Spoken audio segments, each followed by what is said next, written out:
Okay, so we're stepping into something markedly different today. Yeah, very different. We are putting aside the usual format, the usual banter, the pacing you might be used to from us. Because the material sitting in front of us right now, um, it just demands a completely different approach. It absolutely does. We're setting a highly professional, clinical, and frankly, very somber atmosphere today. I want you to think of this not as a typical discussion, but really as a high-level investigative case review. Right. And we are inviting you, the listener, to pull up a chair. Review the files with us. Join us in the room as a fellow analyst. Because today's mission is incredibly heavy, Yeah. but it is critically important. We are going to conduct a comprehensive forensic autopsy of the horrific mass casualty incident that occurred on March 27, 2023, at the Covenant Presbyterian Church and School in Nashville, Tennessee. And that framework, treating this as an autopsy of the event, is absolutely essential for what we're about to undertake. It's the only way to process it. When we open the final investigative case summary compiled by the Metro Nashville Police Department's Homicide Unit, we are not just looking at a tragic timeline of events. No, we are looking at the intricate anatomy of a highly coordinated attack. Exactly. Our objective today is to dissect how this incident was methodically planned over several years, how it was brutally executed over a matter of minutes, and to reconstruct the psychological framework of the offender. And we have to do this by examining the raw, unfiltered forensic and behavioral data that was left behind, which I have to say is... Staggering. Yes, an almost unprecedented amount of data. Right. So to make sure we cover all the necessary ground, we've set some strict parameters for this deep dive into the source material. We're going to walk through the precise chronological timeline of the attack itself, minute by minute. We're going to examine that massive volume of pre-attack documentation left by the offender, which gives us a terrifying window into her mindset. We'll dissect the mental health history, the obsessive multi-year planning process, and analyze the chillingly pragmatic, almost clinical target selection. It's a lot to process for anyone. It really is.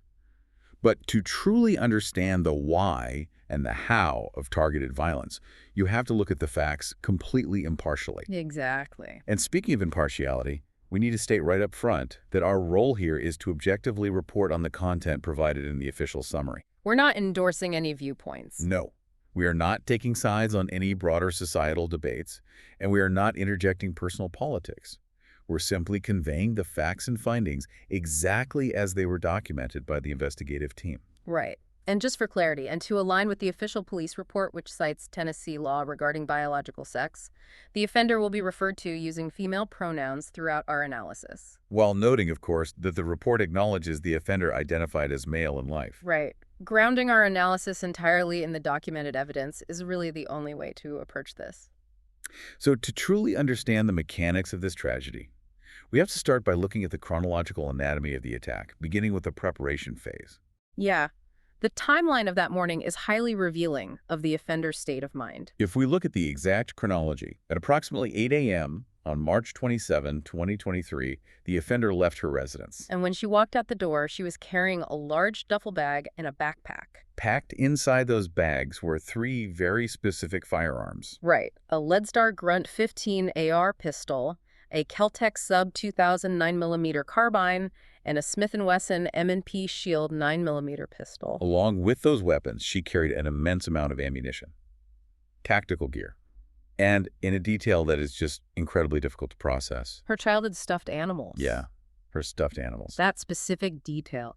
The juxtaposition of high-capacity firearms, spare magazines, and tactical gear packed right alongside childhood stuffed animals. It really stops you in your tracks when you read the report. It represents a profound psychological paradox. Yeah. You have the tools for mass violence nestled against objects of absolute childlike comfort. It's jarring. But what happens next is where the timeline becomes incredibly analytical. She didn't leave her house and drive straight to the school. No, she drove to Royal Range, USA, a local shooting range. She arrived there at 8:16 a.m., but she never went inside the building. Instead, she parked her vehicle in a far corner of the lot, completely away from the facility, and just sat there. She sat in that car for over an hour, from 8:16 to 9:33 a.m. 77 minutes. Right. As an analyst looking at this, what exactly is happening during that extended tactical pause? That 77-minute holding pattern is one of the most critical behavioral indicators in the entire file. When investigators reviewed the surveillance footage from the range parking lot, it showed how she utilized that time. She wasn't just sitting idle. Not at all. She was physically and mentally transitioning into an operational state. She used that hour to don a tactical vest. She systematically affixed magazine pouches to her belt. Assembling the firearms? Yes. Loading the magazines, chambering the rounds. Her vest was fully equipped with spare ammunition and an automatic knife. What does that tell us clinically? It tells us there was a stark, absolute commitment of intent. Sometimes there's a misconception that these horrific events are crimes of spontaneous rage, that someone just snaps and acts blindly. Right, a crime of passion almost. Exactly. But this 77-minute pause completely dismantles that theory. This was a methodical, cold preparation phase. She was gearing up for what she perceived as her final mission. Sitting in a parking lot for over an hour, surrounded by loaded weapons. It requires a sustained, chilling level of psychological resolve. It takes immense compartmentalization. So she finally leaves the range parking lot at 9:33 a.m. and drives directly to the Covenant, arriving at the campus at 9:53 a.m. But again, she doesn't immediately rush the building. No. She slowly drives through the parking lot, assessing the area before parking on the west side of the building, and she waits in her car for several more minutes. At 9:53 a.m., she actually sends a final goodbye message to a friend via Instagram. And it isn't until 10:09 a.m. that she finally opens her car door, exits the vehicle, slings two of the firearms around her neck and shoulders, and approaches the west entrance. Then, at 10 a.m., the physical breach occurs. She raises her AR pistol and fires directly through the double glass doors, shattering them completely, and then crawls through the broken glass to enter the building. And the immediate aftermath of that physical breach sets off a catastrophic, interconnected chain of events that dictated everything that followed. As she fully entered the building, brushing off the broken glass, a school custodian named Michael Hill happened to be cleaning an adjacent room. He heard the incredibly loud sound of the glass shattering and stepped out to investigate. The tragedy here is that they saw each other almost simultaneously. Mr. Hill realized the danger and attempted to run. But the offender immediately raised her weapon and fired multiple times through a window, fatally striking him. This initial horrific encounter is critical to the timeline, not just because of the tragic loss of life, but because of the exact physical location where the offender was standing when she fired those initial shots. She was standing directly underneath a ceiling-mounted smoke detector. And this is one of those agonizing details in the report.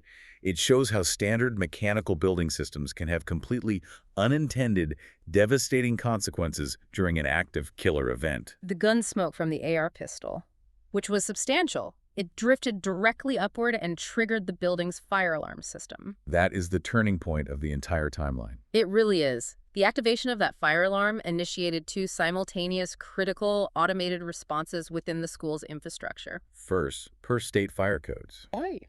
which are designed to prevent people from being trapped inside a burning building. Right. The magnetic locks on the heavy doors separating the church from the school instantly disengaged. Those doors were meant to be a security barrier. But the fire system overrode them. And second, the loud, audible fire alarm triggered the school's standard evacuation protocol. Because the students and teachers inside the classrooms had no idea there was an armed intruder. Exactly. They heard a fire alarm. So, believing it was a standard fire drill or an actual fire, they did exactly what they were trained to do. Instead of locking down, They began opening their doors, forming single file lines and moving out into the hallways, heading toward the stairwells and the exits. it is utterly devastating to read. The very safety system designed to save lives during a fire inadvertently brought the victims out of their secure rooms. And directly into the path of the offender. As this evacuation begins, the offender is moving systematically down the first-floor hallway, navigating toward a stairwell that leads up to the second floor. And on that second floor, substitute teacher Cynthia Peak was actively assisting with the fire evacuation. She was standing by the top of the stairwell, holding the flow of traffic to let the students exit first. Among the students moving toward that stairwell were Evelyn Dakehouse, William Kinney, and Hallie Scruggs. As William and Hallie entered the stairwell from the top, the offender was ascending the stairs from the bottom. They essentially converged. The offender immediately raised her AR pistol and fired, fatally striking all four of them in that stairwell. Imagine you are one of the other faculty members or students who are just behind them in the hallway, still thinking this is a fire drill. And then you hear the deafening sound of gunfire echoing up the concrete stairwell. The reality of the situation instantly shatters the protocol. What does that chaotic shift look like operationally? It forces an immediate, desperate shift from a fire evacuation to an active killer response. Hearing the sustained gunfire and witnessing the sheer terror unfolding near the stairwell, the teachers and students in the hallway realized they were not running from smoke. They were running from a shooter. So they violently reversed course, They ran back into their classrooms and immediately began executing their lockdown procedures, which involves slamming the doors shut, engaging the interior locks. dropping blackout curtains over the windows to eliminate lines of sight, shutting off the lights, and physically moving the students to the safest, most reinforced walls in the room to shelter in place. It is a terrifying transition that had to happen in seconds. And the offender's reaction to these newly locked doors provides a vital piece of behavioral evidence for us to analyze. She reaches the second floor and walks up to two third-grade classrooms. She raises her AR pistol and empties an entire magazine through the glass window of the first locked door. Bullets are flying across the classroom and out the exterior windows. She drops the empty magazine, reloads, moves to the adjacent classroom, and empties the second magazine through that door's window. But here is the critical point for you as an analyst to focus on. Despite completely shattering the glass on both doors, She makes absolutely no physical attempt to breach the rooms. none. She doesn't reach her hand through the broken glass to turn the handle. She doesn't try to kick the door in. She simply shoots through the glass and walks away. That specific behavior is highly illustrative of her psychological state and her tactical objectives in that moment. It tells us she was primarily seeking targets of opportunity. Once she encountered the physical resistance of a locked, secured door, she didn't want to expend the time, the effort, or the vulnerability required to bypass it. In her mind, she was on a clock. Exactly. She continued to roam the second-floor hallways, bypassing secured areas to seek out victims who were immediately accessible and visible. And this brings us to the encounter with Dr. Catherine Kuntz, the executive principal of the school. According to the timeline and the surveillance footage, Dr. Kuntz was in the main office area when the fire alarm initially went off. But she didn't stay in the office. No. The evidence suggests she purposefully left the safety of that area specifically to investigate the source of the alarm and ensure her students were evacuating properly. It appears she didn't know there was an active shooter in the building until she reached the intersection of the main hallway and came completely face-to-face with the offender. Dr. Kuntz's actions in that moment were incredibly brave and completely selfless. She was confronted with an individual armed with a tactical rifle, and she didn't retreat. The audio and witness accounts indicate she audibly challenged the offender right there in the hallway. The offender responded to this confrontation by firing multiple times with the AR pistol, knocking Dr. Kuntz to the ground. The offender then coldly transitioned to her 9mm pistol to fire an additional round. The gunfire from that specific confrontation in the hallway is what finally alerted the remaining staff hiding back in the main office. They realized the magnitude of the threat. They immediately barricaded themselves inside the office suite and began frantically calling 911.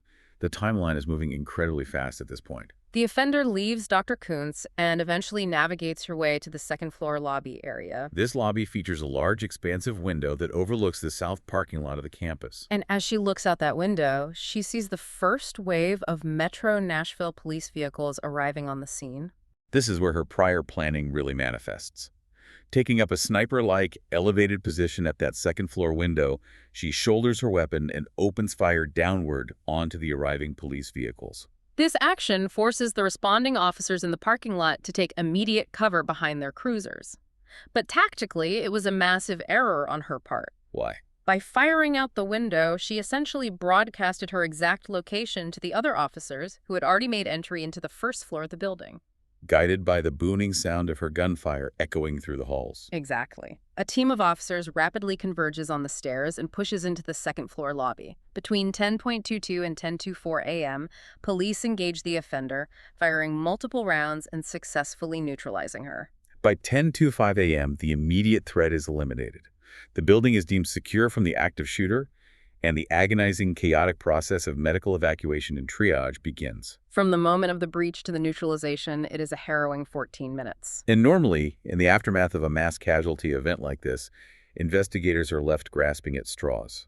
They usually have to build a psychological profile from highly fragmented digital footprints. Maybe some encrypted text messages, a few vague social media posts. And secondhand interviews with confused friends and family members who say they never saw it coming. But that is absolutely not what happened in this case. What makes this investigation so unprecedented is that investigators didn't have to guess her motives. When they secured the scene, searched her vehicle, and executed a warrant on her bedroom at her parents' house, they found something that completely changed the scope of the behavioral analysis. The contrast between a typical post-incident investigation and this one cannot be overstated.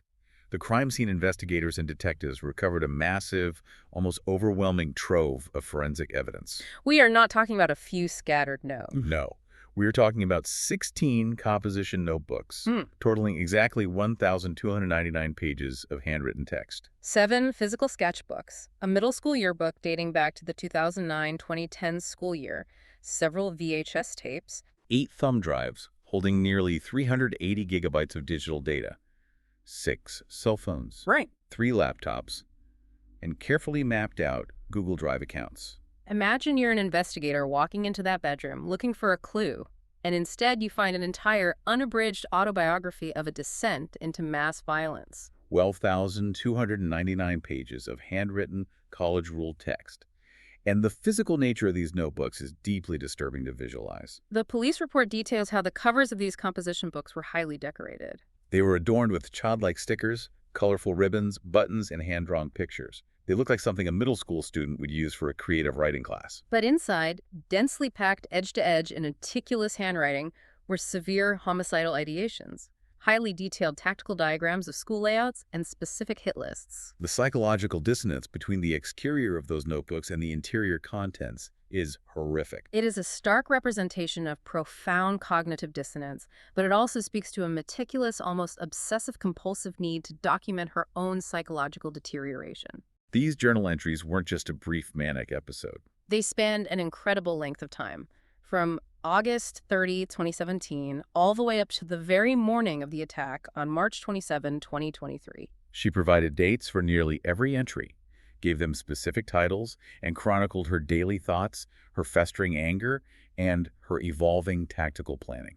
As an analyst, it is incredibly rare to be handed a multi-year, first-person narrative that tracks the precise pathway to mass violence with this level of granular detail. When you look at the sheer volume of this material, you have to ask the ultimate investigative question: why? Why leave such a meticulously curated archive behind? She made sure the thumb drives were unencrypted and accessible. She left the notebooks out in plain sight.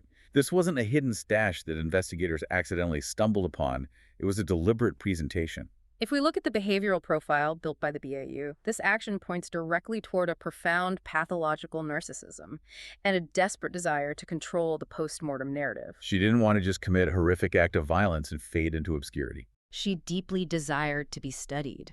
She truly believed her thoughts, her pain, and her rationale were important enough to be archived for history. She wanted her dissent documented, Mm-hmm. understood, and in her deeply twisted logic, revered by others who felt similar isolation. She wasn't just planning an attack, she was actively crafting a legacy. And to understand that legacy, we have to look closely at the behavioral analysis and this specific concept she created called the dark abyss. The Metro Nashville Police Department's Homicide Unit worked alongside the FBI's Behavioral Analysis Unit to sift through this mountain of written data. And one of the most critical forensic findings they uncovered relates to the stark difference between her actual clinical diagnoses and her own self-perception. That gap between reality and her internal narrative is crucial. Investigators thoroughly verified her medical history through her healthcare providers. She was officially diagnosed with a litany of mental health challenges: major depressive disorder, dystemic disorder, Which is a chronic, persistent, low-grade depression that can last for years and completely drain a person of hope. generalized anxiety disorder, obsessive-compulsive disorder, severe social phobias, and at times, anorexia. She was actively receiving mental health treatment and was prescribed medication. However, when investigators read her 12,299 pages of journals, a major recurring theme was her persistent claim that she was shunned by society specifically because she was autistic. But when they checked her medical records, they found absolutely no evidence of that. None whatsoever. None.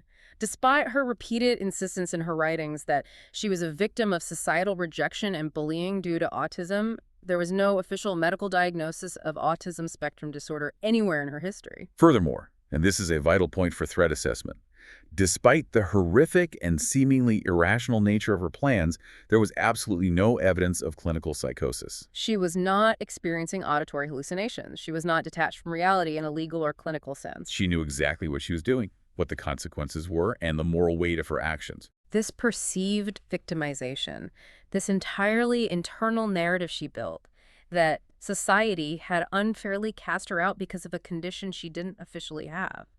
It fueled a profound isolation. It allowed her to externalize all her internal pain and turn it into weaponized anger directed at the world. And this externalized anger eventually crystallizes into a very specific identity she created for herself. In January 2021, she actually sat down and designed a logo that she titled The Dark Abyss. She wrote extensively about this logo, stating that it symbolized her all-consuming depression, her total abandonment of hope, and her acceptance of her own inevitable destruction. The evolution of the dark abyss concept is fascinating from a psychological standpoint. It didn't just remain a private, abstract metaphor hidden away in her diary. It evolved into a literal brand for her intended attack. She obsessively drew this logo in the margins of her notebooks. She plastered it on her computer folders. And chillingly, she had the logo physically printed onto a t-shirt, which she wore underneath her tactical gear during the actual shooting. This represents a massive psychological shift. She moved from a state of passive, internal depression to the active gamification of her own suicide and mass murder. She was wearing a uniform of her own design. But even within this fatalistic dark abyss mindset, there is a strange contradiction that the investigators noted, the concept of ambivalence. She didn't just design the logo, buy a gun, and execute the attack the next day. This was a drawn-out, agonizing process. Ambivalence is a key factor in many pathways to targeted violence.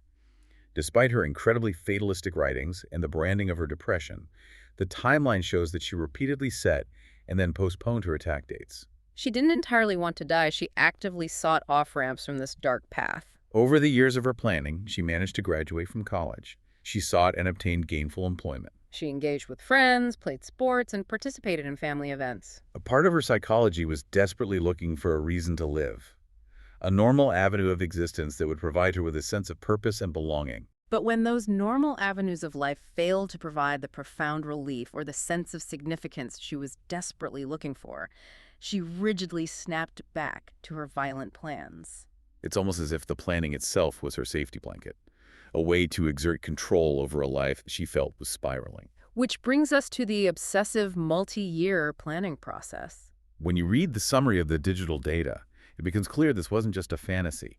It was a clinical, academic study of mass murder. You used the term gamification earlier, and it is highly appropriate when looking at her digital footprint.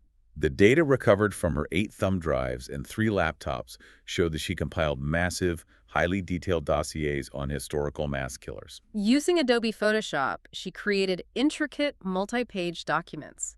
She downloaded images of the perpetrators, found stock photos of the exact makes and models of the weapons they used, Downloaded the tactical layouts of their attack sites, and meticulously logged their final body counts. It wasn't just data collection. She actually created a twisted ranking system for them. She judged previous killers based on their level of notoriety and their kill counts. In her writings, she referred to shooters who had low body counts as amateurs. She complained that these amateurs made it harder for people like her with, and this is a direct quote from her journals, godlike intentions to commit a successful attack. She even reviewed killers who suffered from severe psychosis and dismissed them in her notes as being too sick to formulate an effective tactical plan.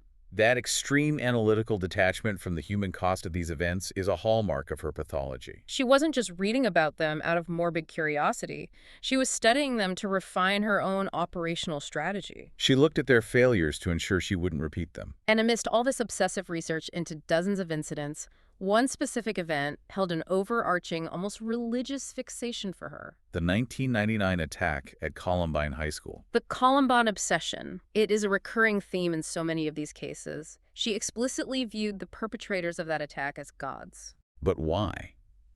What was it about that specific tragedy, decades earlier, that resonated so deeply with her pathology? It wasn't about the specific school they targeted, and she didn't necessarily share the specific grievances of those perpetrators. What she idolized was the societal shockwave they generated and the permanent cultural infamy they achieved. The offender felt entirely invisible, marginalized, and insignificant in her daily life. She believed that by meticulously planning an attack and targeting a highly vulnerable population, she could force society to finally acknowledge her existence. She wanted to elevate herself into this twisted pantheon of infamy alongside them. And the OCD diagnosis we mentioned earlier played a massive role in how she pursued this twisted goal. The planning was incredibly compulsive and rigid. She created complex, color-coded to-do lists for her attack preparations. She cross-referenced her firearm training schedules at multiple local ranges with hand-drawn maps of target locations. And these weren't simple sketches. The police report notes she sketched highly detailed architectural layouts of buildings purely from memory. The planning process itself seemed to serve a therapeutic, almost addictive function for her. The deep dive into the logistics, researching the gear, timing the routes, calculating police response times, it gave her a profound sense of control and purpose. It was an organizational task that she could master, filling a void that she felt was completely lacking in her personal life. This overwhelming need for control extended heavily into the pragmatic selection of the target. She didn't just wake up one morning and pick the Covenant out of a hat. She had a highly evolved, carefully researched target list. Yes, her initial list of potential targets was extensive and varied. It included Harpeth Hall, the Nashville School of the Arts, Harding Academy, Hillsborough High. And initially, her absolute primary target was Creswell Middle School. She spent significant time mapping out Creswell, developing a timeline for an assault, and actually set a firm attack date for April 2022. But she completely canceled the Creswell attack. And the reason why she called it off is something you, as an analyst reviewing this psychology, really need to absorb. Why did she abandon Creswell Middle School after putting so much effort into planning it? She abandoned it entirely because of the racial demographics of the student body. Creswell Middle School was predominantly black. As the offender analyzed her plan, she realized that if she carried out a mass casualty attack there, the media and society would likely frame the incident as a racially motivated hate crime. She actually had a documented genuine grievance with Creswell from her time attending there. She wrote in her journals about wanting vengeance for how she was treated by specific individuals. But she threw all that vengeance away just to maintain absolute ironclad control over her post-mortem narrative. She absolutely refused to let the media assign a motive to her actions that she did not explicitly choose. That is a staggering level of manipulation from beyond the grave. It highlights a crucial truth about her mindset. Her primary objective was not actually vengeance against those who she felt had wronged her. Her primary objective was the attainment of a very specific, pure type of infamy. She needed the narrative to be exclusively about her pain, her brilliance in planning, and her godlike status. She knew a racial narrative would distract from that, so she coldly crossed Creswell off the list. So she runs her internal analysis, drops Creswell, and pivots her focus to the Covenant. According to the investigation, the Covenant was ultimately selected for 3 very clinical, calculated reasons. First, geographic isolation. Correct. When analyzing the map, she noted that the Covenant's physical location meant police response times would likely be slightly delayed compared to other targets. She calculated that this isolation would grant her more time to operate inside the building before encountering armed resistance. Second, its status as a private Christian school. She explicitly noted in her writings that attacking this specific type of institution would guarantee high media notoriety and public shock. And third, there was a twisted personal connection. The irony of her personal connection to the Covenant is deeply unsettling. She was an alumni of the elementary school. But she didn't choose to attack it out of spite or anger toward the institution. In her writings, she explicitly noted that her time at the Covenant was the happiest period of her childhood. She stated she experienced no bullying there. She had play dates, she had friendships, she felt safe. It defies all logic. Why would someone target the only place they actively remembered being happy? In her highly distorted, gamified logic, because it was a place of innocence and happiness, she viewed it as the perfect, peaceful setting for her grand finale. She believed that bringing extreme violence into such a tranquil, vulnerable environment would provide the ultimate shock value, satisfying her desperate need for infamy. Additionally, executing the attack in an environment where she felt comfortable and familiar gave her a tactical advantage. She knew the layout intimately. And the level of reconnaissance she conducted to ensure her success at that location is chilling. In September 2021, which is a year and a half before the actual attack, she posed as a nostalgic alumni to secure a guided tour of the school from the faculty. While she was on this friendly tour, smiling and reminiscing, she was discreetly photographing the security features. She tested the strength of the interior doors, and she specifically noted the location of the large sanctuary window on the second floor. The exact window she would later use as a sniper position against the responding police. It demonstrates a frightening sociopathic exploitation of social trust. She used the good faith and kindness of the school staff to map their vulnerabilities. Furthermore, her selection of the exact date of the attack, March 27, highlights how severely her OCD drove her actions. She didn't just arbitrarily pick a day in the calendar. She created a complex, almost nonsensical mathematical formula. She took the numbers from her old middle school basketball jersey, combined them with the anniversary dates of the Columbine shooting, factored in her own birth date, And cross-referenced all of that against the school's out-of-session calendar to mathematically deduce what she believed was the perfect day to strike. When you look at an attack that is this meticulously planned, meticulously funded, and obsessively documented over several years, the immediate question that arises is always, who else knew? Who helped her acquire the gear? Who turned a blind eye? The investigative finding on that front is definitive and conclusive. She acted entirely alone. There was no material support from any organization, there were no accomplices, and there was absolutely no prior knowledge from third parties, family members, or friends. But how is that functionally possible? She lived at home with her parents. She wasn't isolated in a remote cabin. She was actively receiving mental health treatment from licensed professionals. How does a person hide a massive arsenal of tactical gear, multiple high-capacity firearms, and 1,299 pages of homicidal planning from the people closest to them? Through a profound, sustained, and highly disciplined campaign of deception. She was incredibly paranoid that someone would discover her plans and intervene, ruining her mission. So she actively manipulated everyone around her. She projected a carefully curated facade of harmlessness, compliance, and meekness. She compartmentalized her life flawlessly.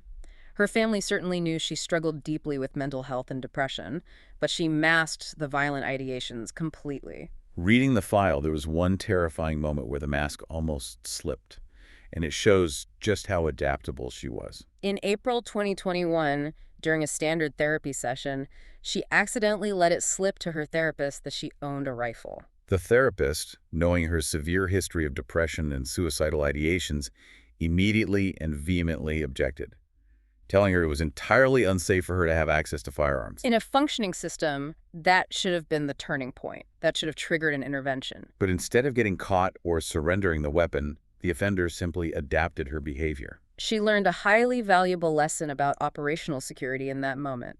She realized she couldn't share even a fraction of the truth with her care providers. So she learned to hide her physical preparations much better.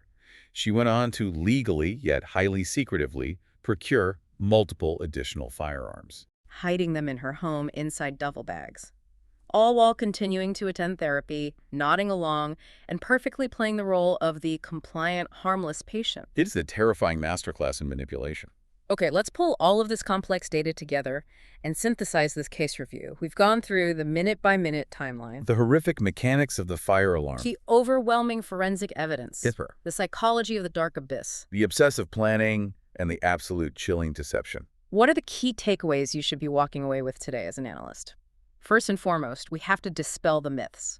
This was not a sudden snap of sanity. And importantly, it was not driven by a sudden political or religious outrage, despite whatever speculation or rumors might exist outside the documented facts. The evidence points to a very different reality.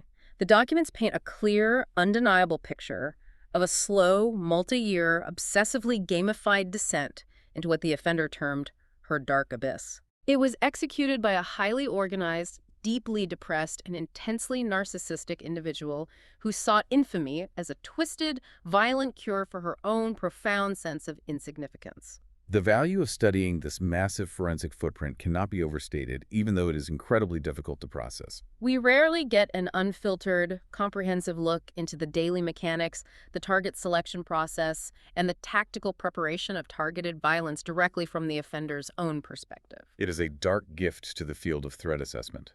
It forces us to confront very uncomfortable realities about our current prevention models. We rely incredibly heavily on behavioral red flags, changes in mood, outbursts, visible preparations, to prevent these tragedies. But this case asks, what happens when the individual is intelligent enough, patient enough, and deceptive enough to actively suppress those flags while actively undergoing treatment? And that is the provocative thought we are going to leave you with today. It's an operational question that every analyst, every mental health professional, every law enforcement officer, and every community leader needs to ponder as they look at their own systems. If an offender can harbor intense homicidal ideation for years, meticulously document every single phase of their tactical planning, legally acquire high-capacity firearms, and successfully mask these lethal intentions from the very mental health professionals actively treating them, How can our current threat assessment and intervention protocols possibly evolve to detect the undetectable before the glass shatters? that is the immense challenge this case leaves us with, and it is one we must figure out how to solve. Thank you for joining us in the room today for this deep dive into the source material.